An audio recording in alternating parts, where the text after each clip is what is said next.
우리 애들을 키우다 보면은 우리 엄마들에게 가장 힘들 때가 언제입니까? 많은 경우가 있겠지만은 그 중에서도 우리 아이가 아플 때가 우리 엄마들이 가장 마음이 아플 겁니다. 요즘 같이 환절기에 감기를 달고 다니고 또 열이 나면은 엄마의 마음이 짠해집니다. 아이가 밤에 컨디션이 좋지 않아서 열을 체크할 때에 39도가 넘어가면은 이제 신경이 거슬리고 긴장이 시작이 됩니다. 우선 급하게 약통에 있는 해열제를 챙겨서 먹입니다. 물수건을 만들어서 열을 낮추어 봅니다. 그렇게 1시간 잠도 못 자고 꼬박 밤을 새우면서 아침 일찍 일어나서 소아과에 가서 체온 검사를 합니다. 의사 선생님은 아이가 체온이 조금 높으니 다른 추가 검사가 필요하다고 합니다. 혈액 검사, 엑스레이 검사, 소변 검사, 비말 검사, 각종 검사를 합니다. 검사를 할 때마다 우리 아이는 경기를 일으키듯 웁니다. 링거 주사를 맞을 때는 발버둥 치면서 웁니다. 이런 모습을 지켜보던 엄마도 결국 울음을 터뜨립니다.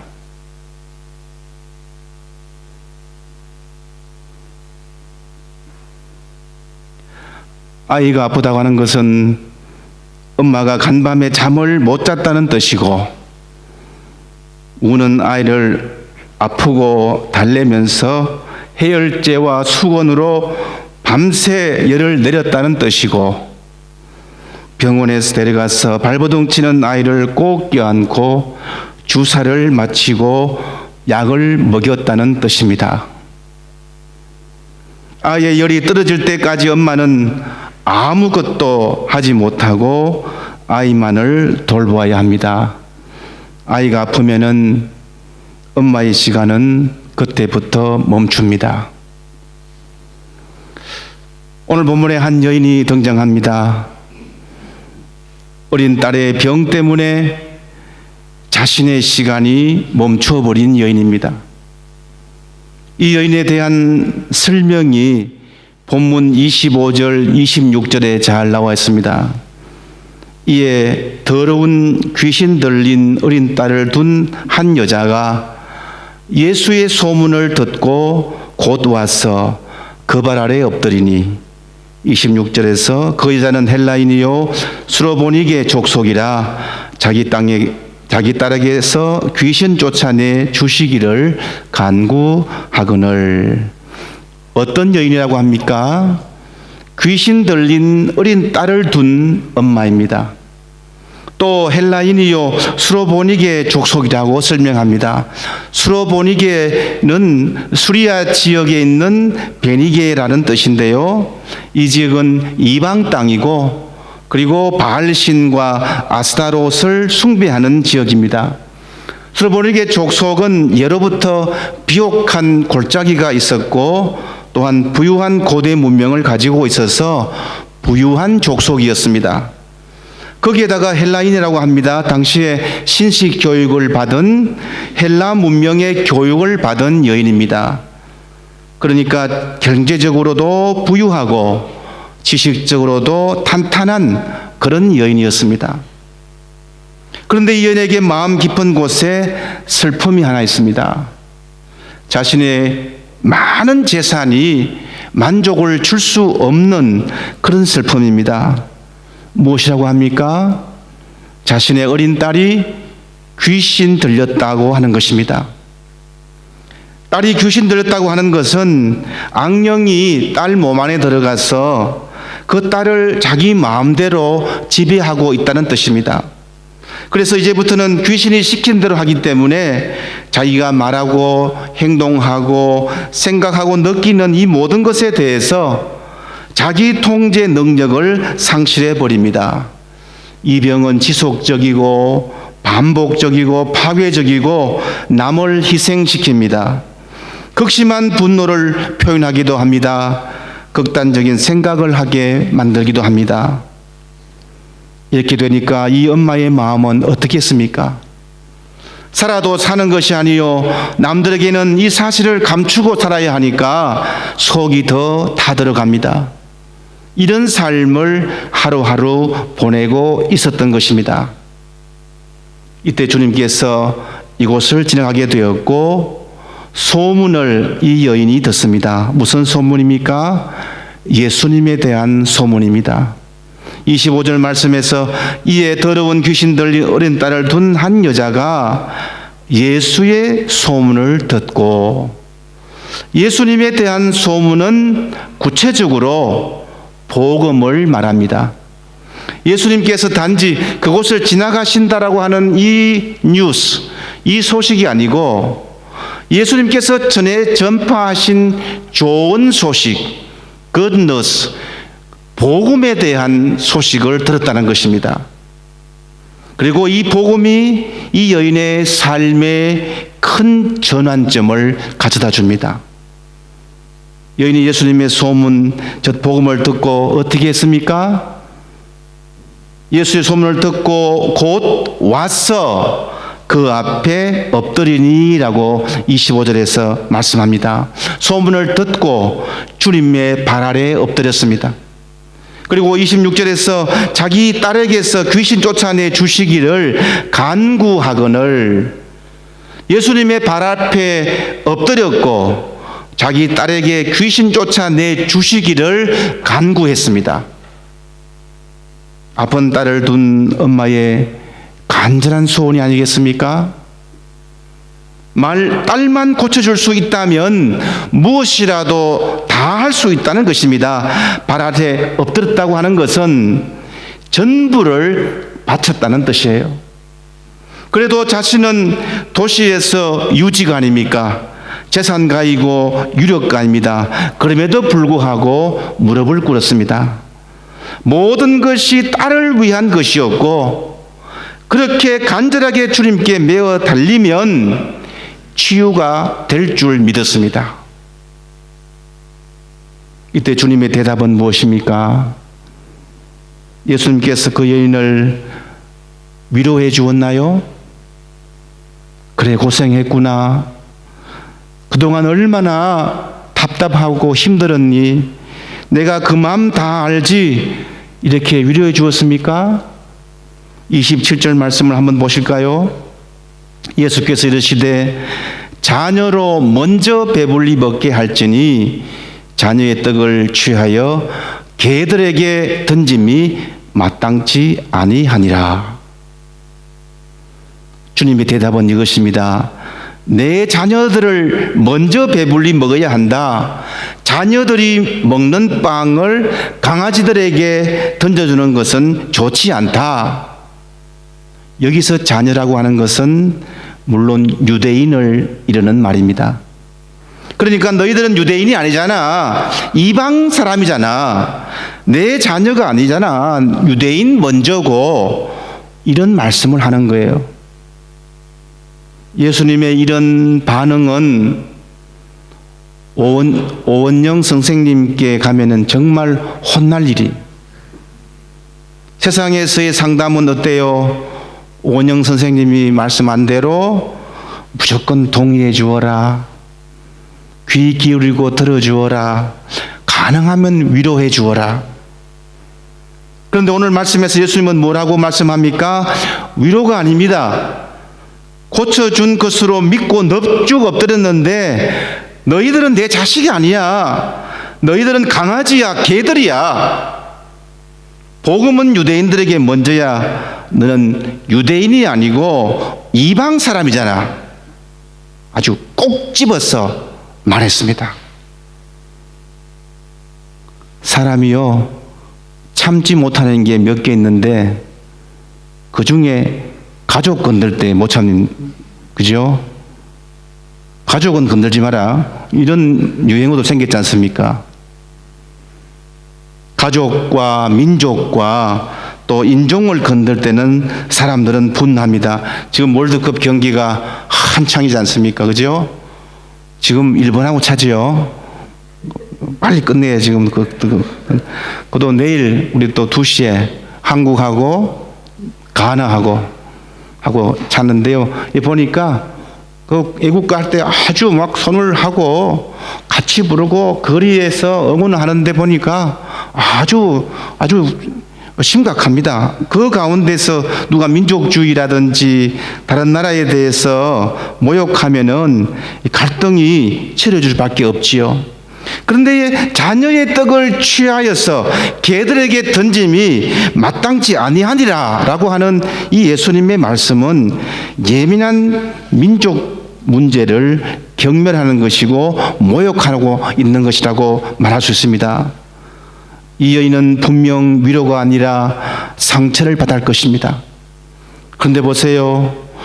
이 말에 상처를 받고 만약에 떠났다면은 치유는 일어나지 않았을 것입니다. 대부분의 사람들은 그렇게 하고 욕하고 떠났을 거예요. 그런데 이 여인의 모습을 볼까요? 본문 28절에서 말씀합니다.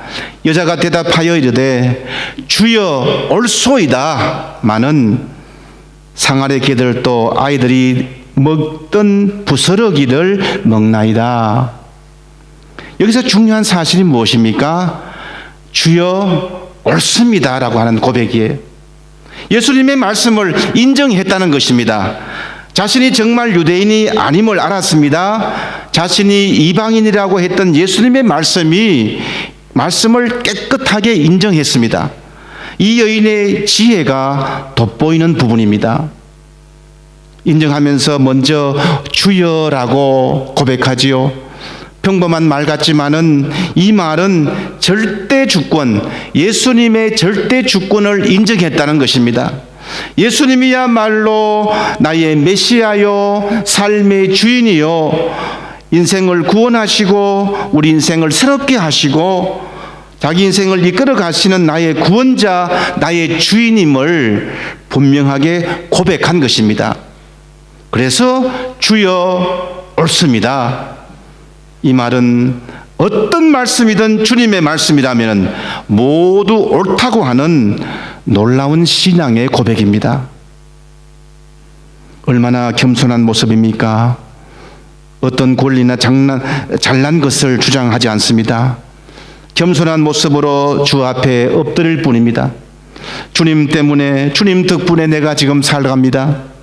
나는 이스라엘의 특권을 인정하지 않습니다. 나는 부스러기 같은 인생입니다. 그녀는 자신에게 돌아오는 그 부스러기에도 만족을 했습니다. 그 긍휼의 부스러기라도 가질 수 있기를 간절히 소망했던 것입니다. 상아래 개들도 아이들이 먹던 부스러기를 먹나이다. 거절당한 순간에도 그 여인은 주님께서는 긍휼이 많으시다는 것을 철저하게 신뢰했습니다. 주님의 떡, 그분의 말씀은 모두가 먹고도 남을 만하단 충분하다는 사실을 고백합니다. 그 상에서 떨어지는 부스러기라고 할지라도 그것을 먹는 모든 사람들에게는 충분히 먹고 남을 만한 그러한 능력이 주님에게 있음을 분명히 고백한 것이에요. 수로보니게 여인의 이런 믿음의 고백 이후에 주님께서 응답하십니다. 29절 말씀이죠. 예수께서 이르시되 이 말을 하였으니 돌아가라, 귀신이 내 딸에게서 나갔느니라. 그리고 집에 돌아가 보니까 어떻게 됐습니까? 정말 아이가 침상에 누웠는데 귀신이 나갔습니다. 완전한 치유입니다. 30절 말씀에서 여자가 집에 들어가 본적 아이가 침상에 누웠고 귀신이 나갔더라. 아멘. 오늘 말씀의 시작은 귀신 들린 어린 딸의 상황을 설명하는 것으로 시작을 했지만 오늘 본문의 마지막은 귀신이 나가고 그 딸이 귀신에게서 해방되는 것으로 끝나고 있습니다. 고통과 절망에서 구원과 치유로 끝나고 있습니다. 이 사이에 도대체 무슨 일이 있었습니까?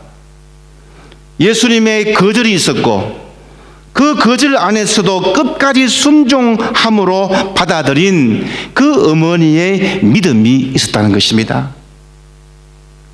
때로 주님께서 우리의 소원을 매몰차게 거절하시는 것 같을 때가 종종 있습니다.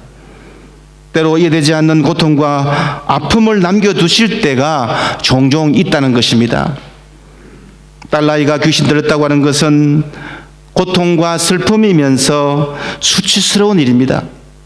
마지막 기대를 안고 주님을 찾았는데 주님께서 더 수치스럽게 상처를 주실 때에 신앙에 회의가 생길 수밖에 없습니다. 하지만 그럴 때조차도 우리의 태도는 무엇이 되어야 하겠습니까? 주여 올소이다. 내가 원하는 만큼의 은혜를 주시지 않으신다고 해서 예수님이 주님이 아니신 것은 아닙니다.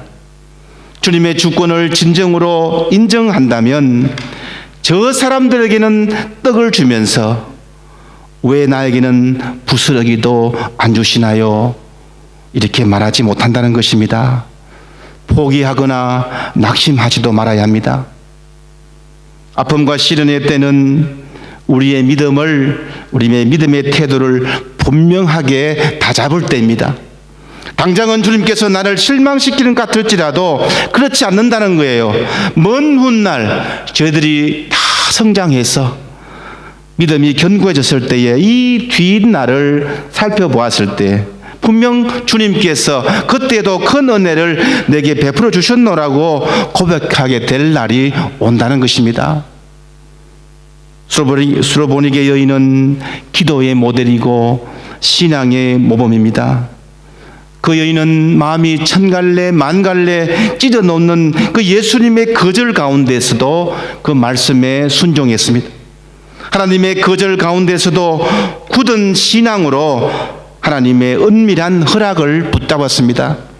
응답 속에서도 역사하시는 신앙이 아니라 거절 속에서의 신앙, 그것이 귀신 들린 어린 자녀를 구원했다는 것입니다. 사랑하는 여러분, 이 세상에 낙원은 어디에 있을까요? 지난번에 제가 한번 말씀드렸는데요.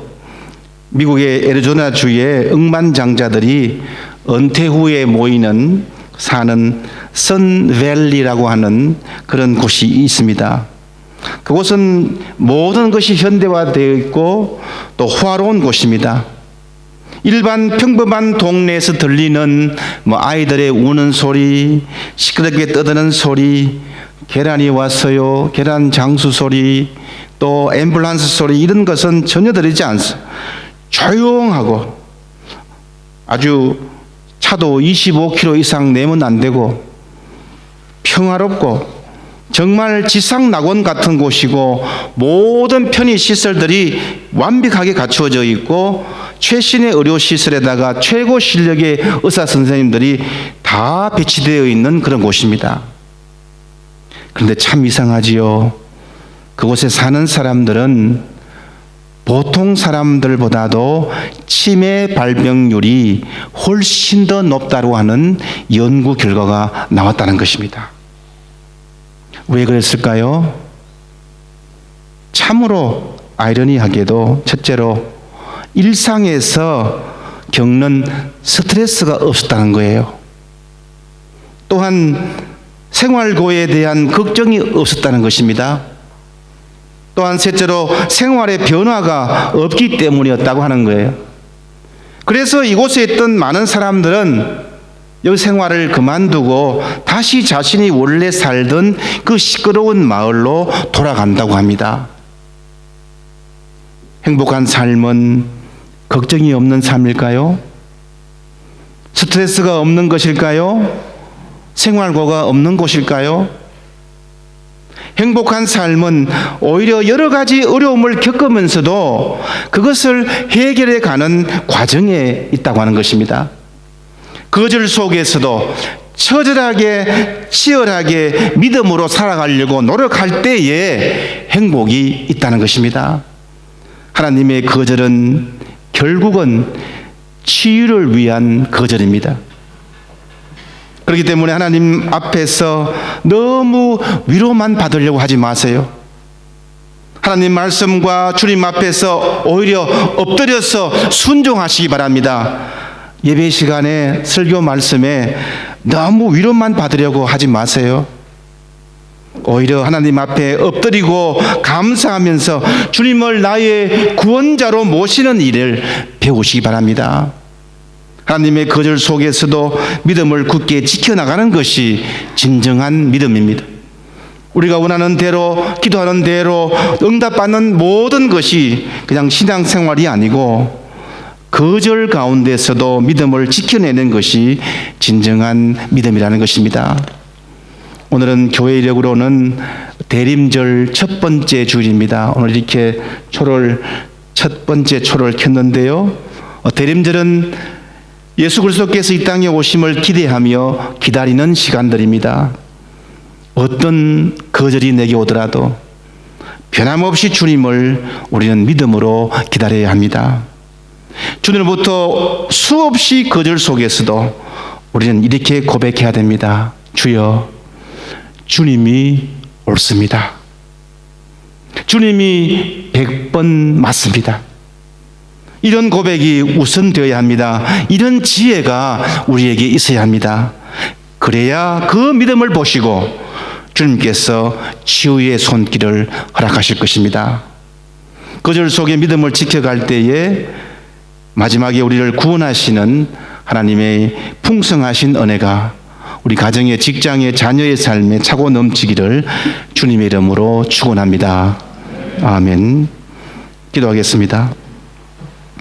사랑이 많으신 하나님 아버지, 때로는 저희들이 기도하고 주님 앞에 매달린 것들이 열매가 없고 기도 응답이 없을 때에 인간적으로 무너지고 상심하며 우리의 믿음이 연약해지는 것을 느낄 때가 많이 있습니다.